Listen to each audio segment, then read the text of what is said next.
Okay, so we're off again. I've got a nice little stack of wood in here. It's just off cuts from my workshop and a few sticks of apple wood. They've been drying for a long time, so they work quite well. I've put a match to it. We'll see how long it takes to actually get up to temperature. The other thing I've done is I've made the prime of the air considerably larger, and that dust lying on the floor has some repercussions. It's quite interesting. But basically it's 6.5 inch by 1 inch by 1 inch. The fire seems to require that amount. Anyhow, here we go. Let's see how long it takes to get up to temperature. I've got a few little hinges I've bought off Amazon. I connected one side with a spring. So it's exactly 1:45, and now the fires, this is about 15 minutes onwards, I think, or 10 or 12 minutes afterwards, and the fire's up and going. It's going really well. Let's have a look. Yeah, so okay, so we're talking about 12 minutes to get it up. The glass is cleared. It's all running really well. I'm quite happy with that.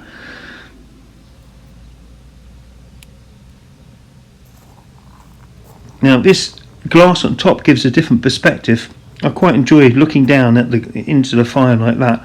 But you can see the glass looks like it's quite dirty. It looks like a little bit opaque. But then I worked it out. It's actually the vermiculite dust from when I cut the slot, and it's actually gone right through the system and sticking on the front glass.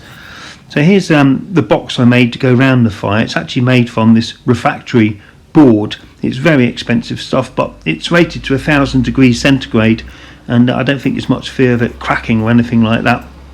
So you can see I just put a little bit more work to tidy it up. You can see the two air holes either side, the secondary air holes. Incidentally, I've just lit my pizza oven, which hasn't been used for about 4 months over the winter, and you can see the smoke pouring out the pizza oven.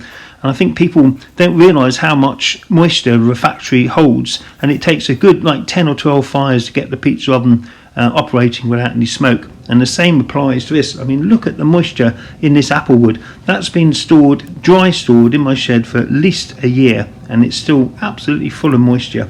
So, and a lot of people with their first fires get very confused when they first build them, if they're using fire brick and stuff, because it holds so much water. And I haven't got my heat gun with me at the moment, so I just chucked this tissue on there. I guess it's running about 370 degrees on top of that piece of glass. That seems to be the average sort of temperature. Anyhow, I'm going to try something different for the next video, so watch out for it.